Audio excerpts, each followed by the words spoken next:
9 is one of those films you always kind of remember, but seriously can't tell if it was a dream you once had or not. It's not really by a major animated company, and its minor but substantial nonetheless cult following has left it kind of just there. Few people make videos on it, but everyone seemingly desires it. I basically solved everything there was to solve back in 2016 and 2017 across the span of a mere 2 videos, which I'd recommend.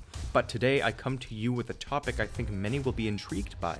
It relates to the scientist, his personality, and a more mind-bending explanation as to how he split himself 9 times, because the creator of this movie clearly shares my interest in metaphysical psychology.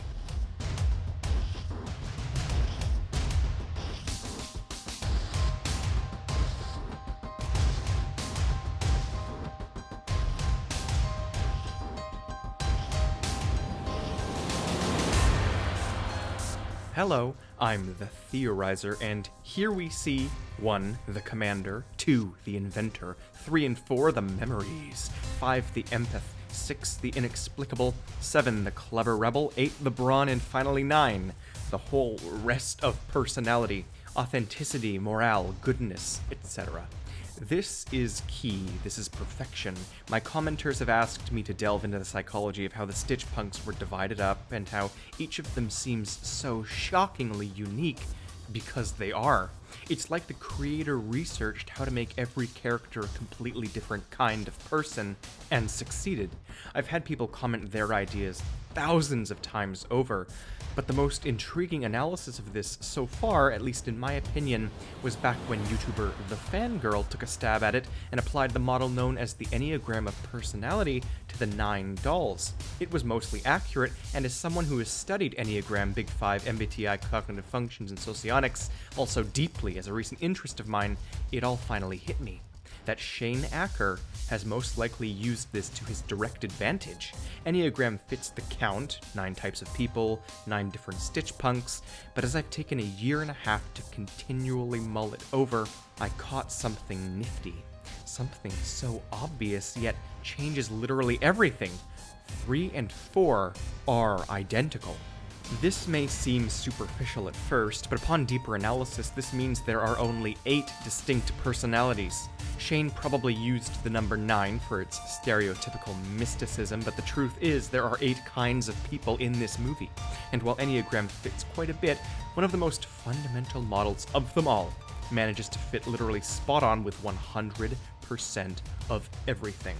That model is the Jungian cognitive functions. I've talked about these a bit before. I talked about them in 2018 when I dissected the personalities of theory channels. I talked about them earlier this very year twice, once in relation to Total Drama Revenge of the Island characters, and once in relation to just Heather. But looking here, I am boldly going to state that I think Shane Acker did use these, or he's just as intuitive as the smartest psychologists to ever exist, having the ability to distinctly observe people and split them 8 ways to perfection.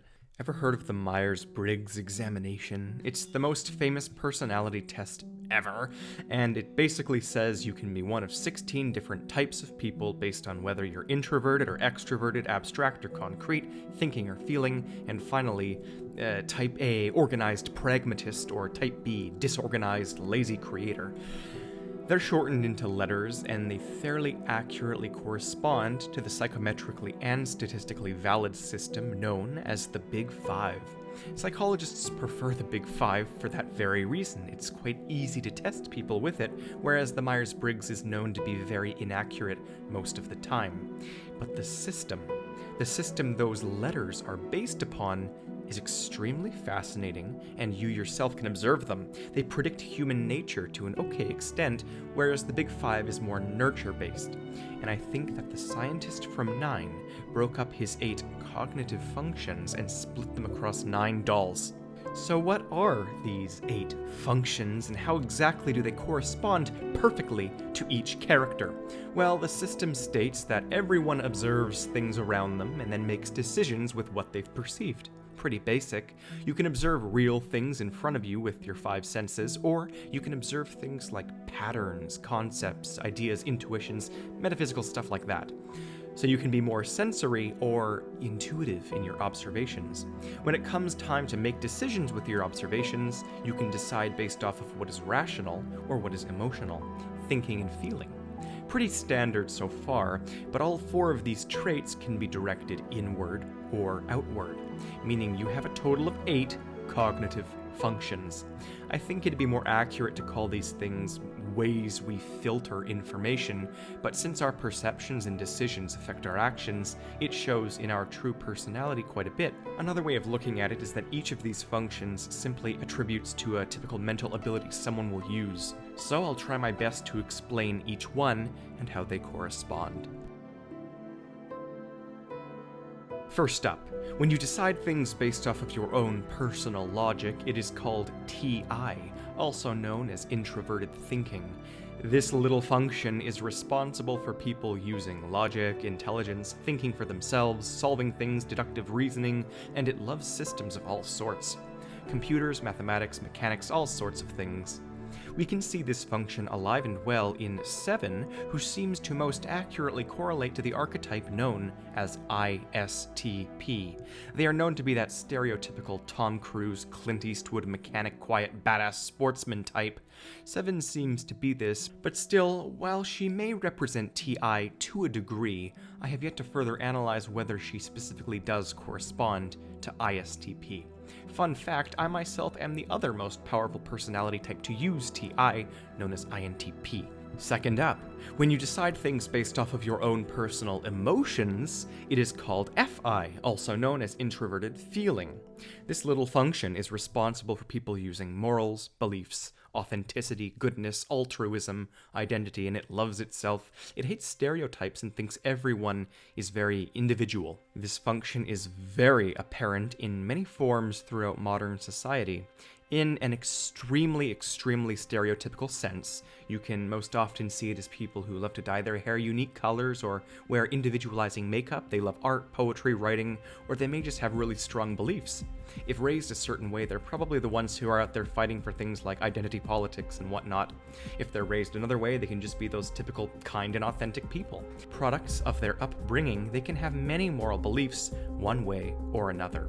They often love to cling to things bigger than themselves as well. We can see this function alive and well in 9 himself, who seems to most accurately correlate to the archetype known as INFP. They're often the protagonists of Tim Burton movies, or movies that set out to have a unique moral protagonist in general. 9 seems to be this in spades, focusing all over what is good and right, but still, while he may represent FI, I have yet to further analyze whether he specifically does correspond to INFP. Fun fact, a very hefty chunk of you, my audience, is this function.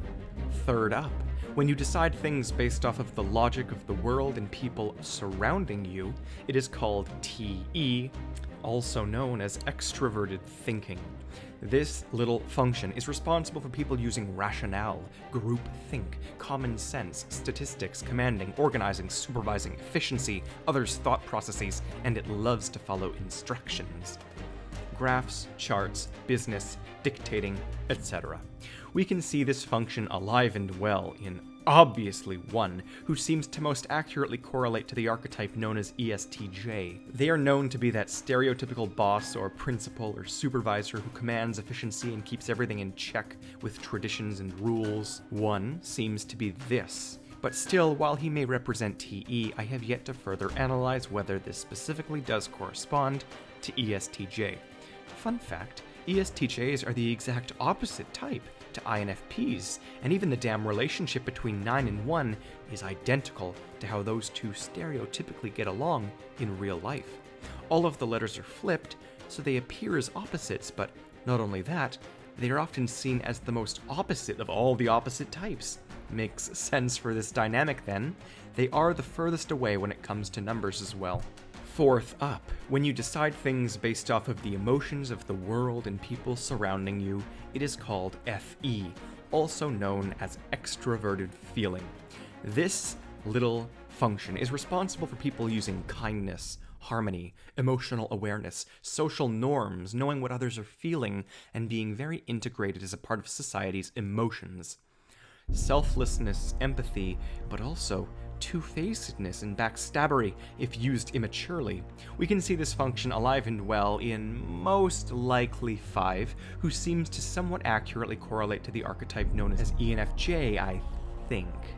They are known to be that person who literally everybody loves. They'll try to help all of the FI users and facilitate their beliefs. They absolutely love counseling people and trying to improve everyone, whether those people want it or not. 5 somewhat seems to be this, but still, while he may represent FE to an extent, I of course have yet to further analyze whether this all specifically does correspond to ENFJ. Halfway there, now we can analyze the ways in which people perceive things. 5th function up next.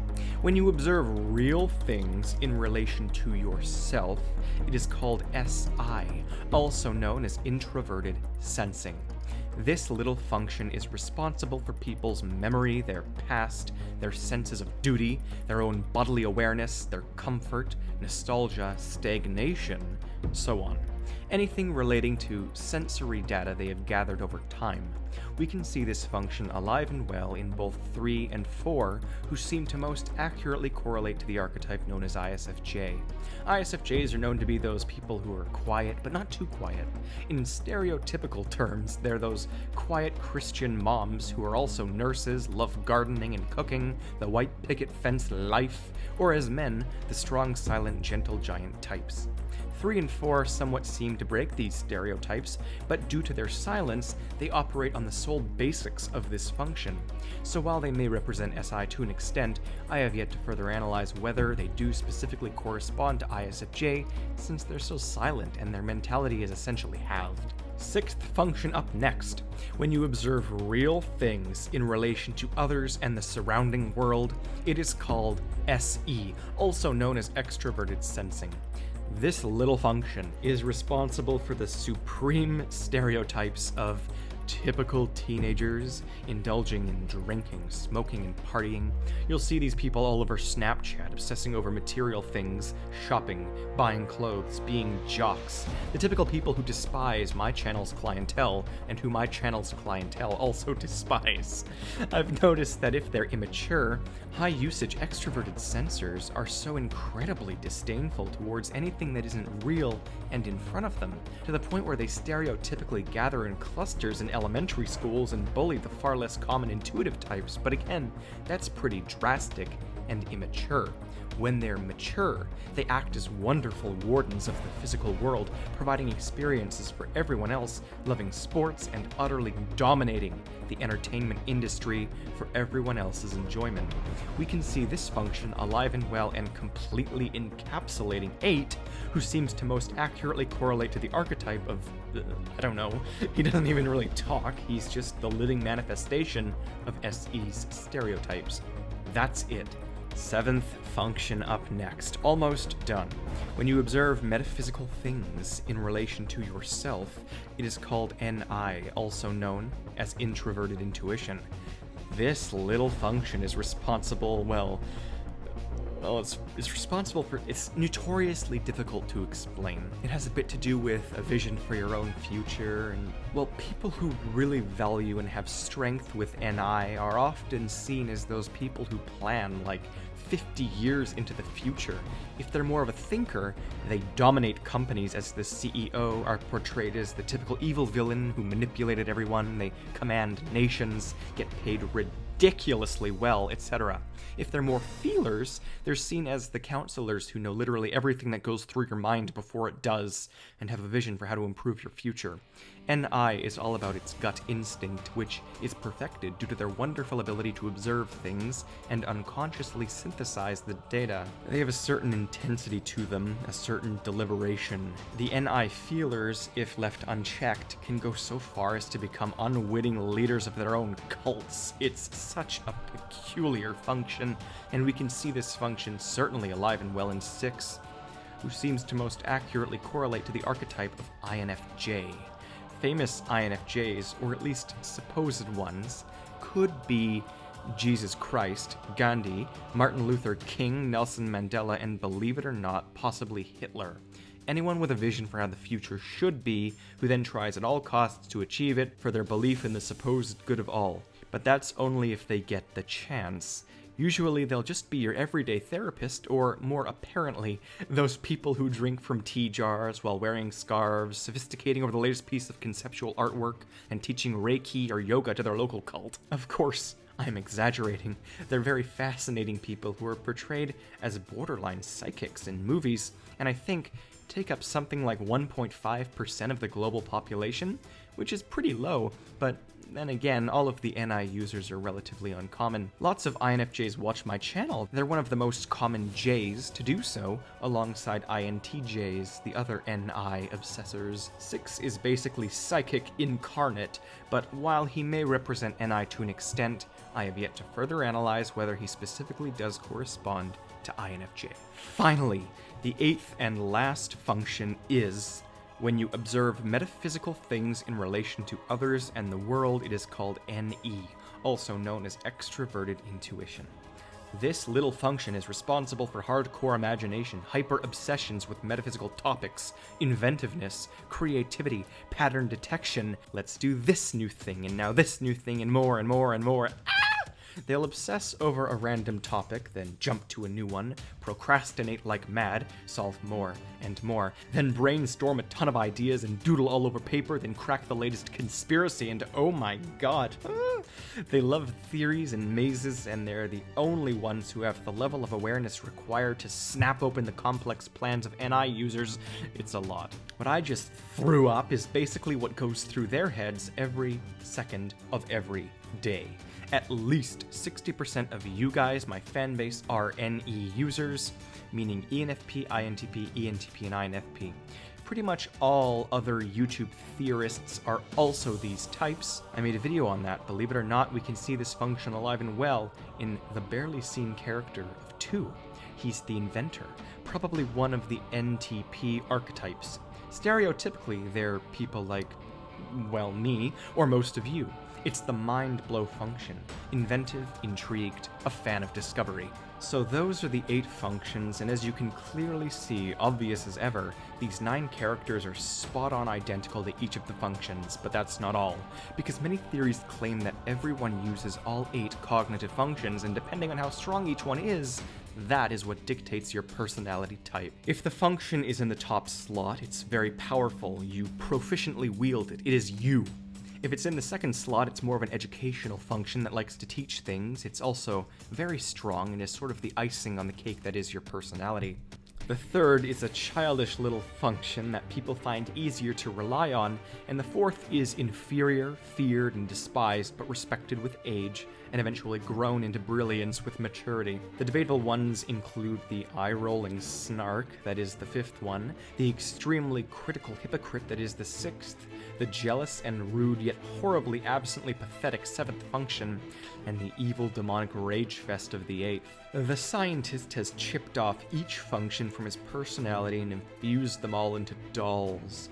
3 and 4 are quiet and childish because introverted sensing was split and therefore made half as potent. And if he's an INTP, then the childish function, the children, is already SI, stereotypical scientist. There doesn't seem to be much of a chipping pattern, but 1 is his rationale, 2 is his imagination, 3 and 4 are his past, 5 is his kindness, 6 is his abstractions, 7 is his defiant logic. We see lots in the Facebook and flashbacks with the Chancellor. 8 is his physical awareness, and 9 is him. The scientist himself was a fully formed human being, mature, intelligent, and while seemingly containing an NT base, has formed his functions so well that each has its own strength and capability. So, there's the psychology behind 9. Like this video if you liked it, and comment below your interpretation of these, because I will be reading. You do realize that my Twitter, at the Theorizer YT, I don't have that many followers, so if you simply, tweet me something, I'm going to see it, so you should follow me there. I don't have many. Click subscribe if you want to see more 9 content. I have a few more theories in mind. By the way, YouTube recently changed the notification system. If you click the bell below, even if you already did and you're already subscribed, you can now choose properly. You can choose whether to be made aware of all my uploads or choose to be made aware of some of them. Kind of a weird system still, but Whatever. I have many more theories coming this year. 2019 has been my best ever year for writing theories, and until next time, I'm the Theorizer.